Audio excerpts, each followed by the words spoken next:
Hi, everybody. I hope you're all doing well and staying safe at home. And I just wanted to say that I'm really proud of those of you who have been getting on to your assignments on ReadWorks and Freckle. And I think you're doing a fabulous job. Keep up the good work. To those of you who haven't been able to get on, I really encourage you to get on. Find a time during the day when you can sit down and work for about an hour on your reading and your math. It's going to be very important for you as you head toward fourth grade. So I just encourage you to do that. Today I just wanted to say hi, and I'm going to be reading you a story. But before we do that, I just want to show you Kobe and Gianna because they're making a lot of changes. Kobe has legs now, and let me just see if I can get this in the picture here. Let me see where he is. I don't know if you can see. Oh, here. Is that Kobe or Gianna? I'm having a hard time. Oh, here's Kobe. And if you look, you can see that he has legs now. I don't know if you can see right here. He has some legs. And he's really moving around. And they love hiding in this rock that Unique found for us. So, let me see. He's right here. I don't know if you can see that, but they're really growing. So by the time we come back to school, I bet that we will,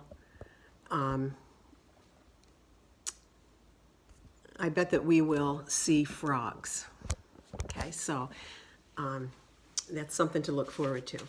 All right, today I'm going to read you a story, and the story that I'm going to read you is called Henry's Freedom Box. And this is a true story, boys and girls, and Henry is one of my heroes because of his desire to be free and the lengths he was willing to go to be free. So I'm going to read this story to you, but before I do, I just want you to look over here because these are some things that I want you to be thinking about as you read the story. And I want you to write these things down in the notebook that you were given in your packet. Put your name, number, and date on your paper so that when you come back on the 15th, I can see that you've done the work. The title of the book, which is Henry's Freedom Box, and the author. I didn't put that on, but the author is Ellen Levine, and the illustrator is Kadir Nelson. And the illustrations in this book are beautiful. And one of the questions that I have down at the bottom is, right here, I guess you can't see that. Let me just move that. How does an illustration give you more information than the words in the text? So as I'm reading this story, I'm going to be showing you the pictures, and I want you to be thinking about what can you gain from the illustrations that isn't written in words in the story? I want you to put down the setting, the place, and the time that the story takes place. Let me see if I can make that a little bit more. I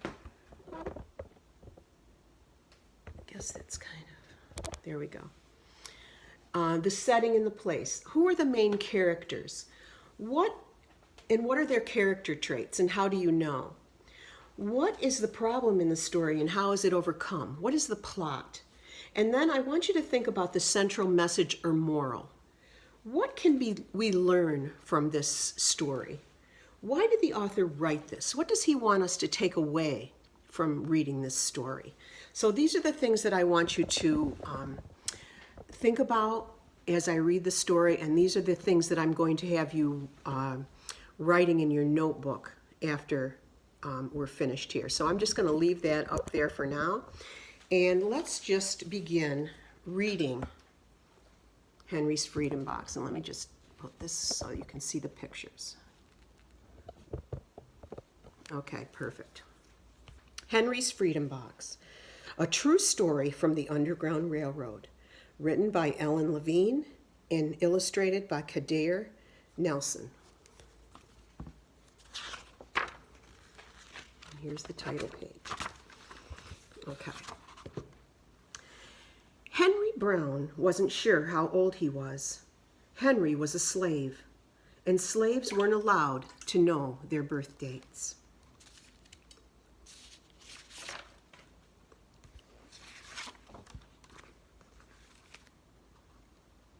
Henry and his brothers and sisters worked in the big house where the master lived. Henry's master had been good to Henry and his family, but Henry's mother knew things could change. Do you see those leaves blown in the wind? They are torn from the trees, like slave children are torn from their families.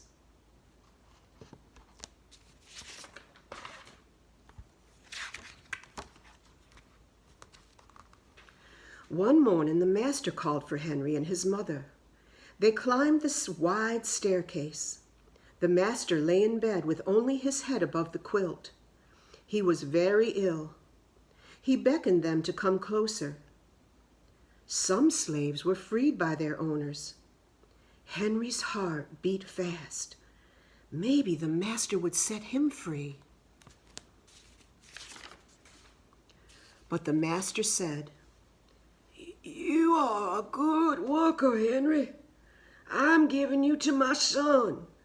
You must obey him and never tell a lie." Henry nodded, but he didn't say thank you. That would have been a lie.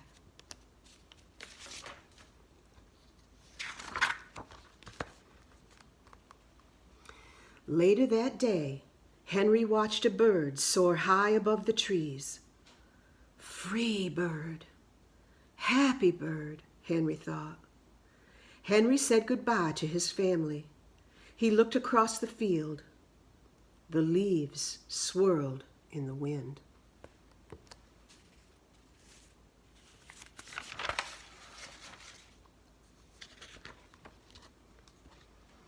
Henry worked in his new master's factory. He was good at his job. "Do not tear that tobacco leaf," the boss yelled at the new boy. He poked the boy with a stick. If you made a mistake, the boss would beat you.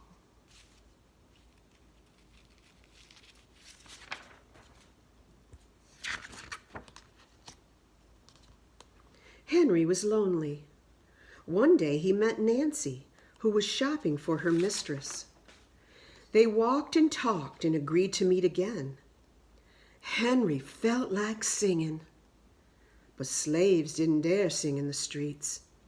Instead, he hummed all the way home.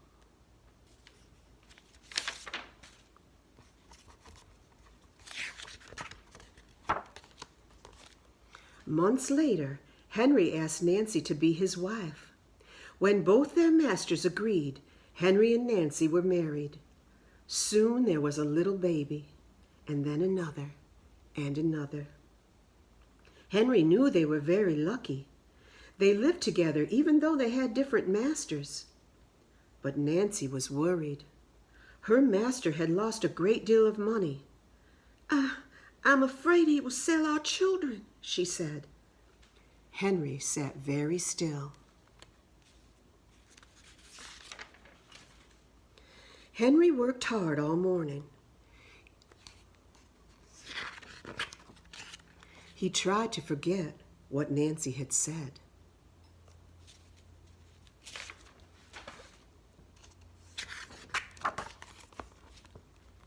His friend James came into the factory. He whispered to Henry, "Your wife and children were just sold at the slave market." "No!" cried Henry. Henry couldn't move. He couldn't think. He couldn't work. "Twitch that tobacco!" the boss poked Henry. Henry twisted tobacco leaves. His heart twisted in his chest.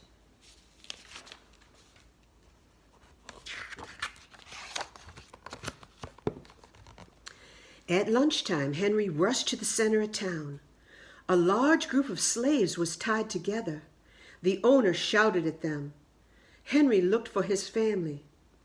"Father, Father!" Henry watched his children disappear down the road. Where was Nancy? He saw her the same moment she saw him. when he wiped away his tears, Nancy, too, was gone.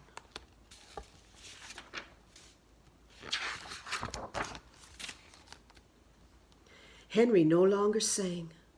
He couldn't hum. He went to work, and at night he ate supper and went to bed. Henry tried to think of happy times, but all he could see were the carts carrying away everyone he loved. Henry knew he would never see his family again.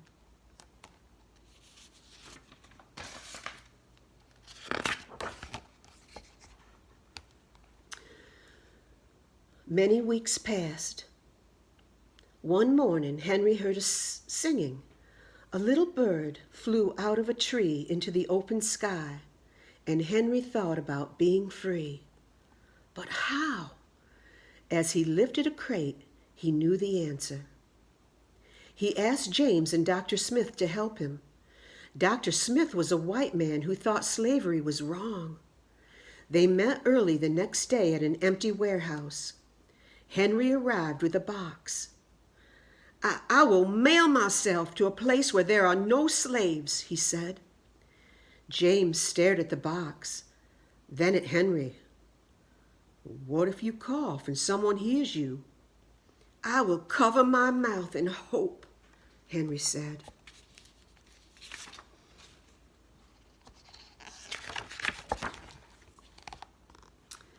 Dr. Smith wrote on the box, to William H. Johnson, Arch Street, Philadelphia, Pennsylvania.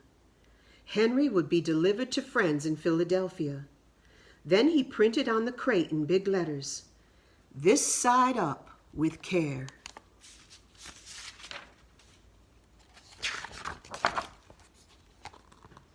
Henry needed an excuse to stay home, or the work boss would think he had run off.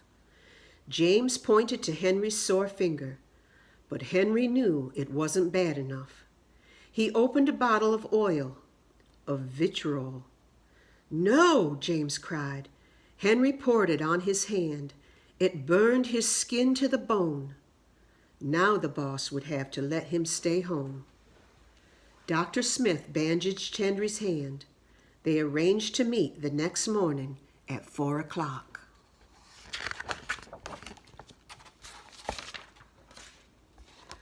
The sun was not yet up when Henry climbed into the box. Ready, he said. James nailed down the lid. Dr. Smith and James drove to the station. The railway clerk tipped the box over and nailed a paper to the bottom.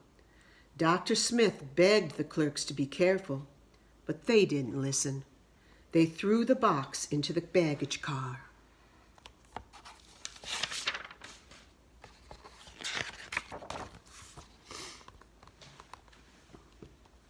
Hours passed.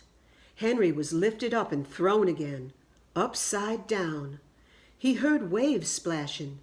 This must be the steamboat headed for Washington, D.C.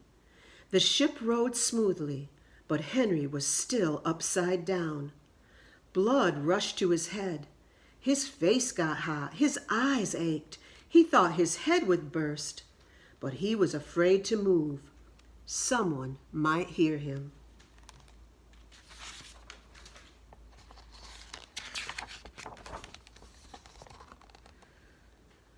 I'm tired of standing, someone said. Why don't we move that box and sit on it, said another.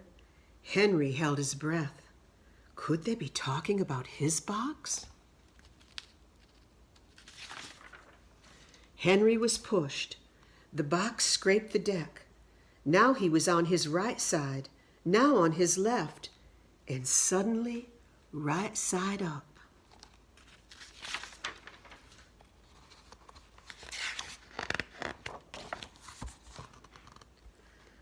What do you think is in this here? Said the first man. Mail, I guess, said the other. I am mail, thought Henry, but not the kind they imagine. Henry was carried off the steamboat and placed in a railroad car, this time head up. He fell asleep to the rattling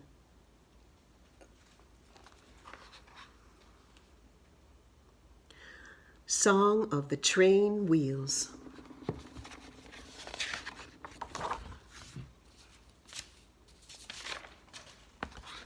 He awoke to loud knocking. "Henry, are you all right in there?" "All right," he answered. The cover was pried open. Henry stretched and stood up. 4 men smiled at him. "Welcome to Philadelphia." Henry had a birthday, March 30th, 1849, his first day of freedom. And from that day on, he also had a middle name. Everyone called him Henry Box Brown.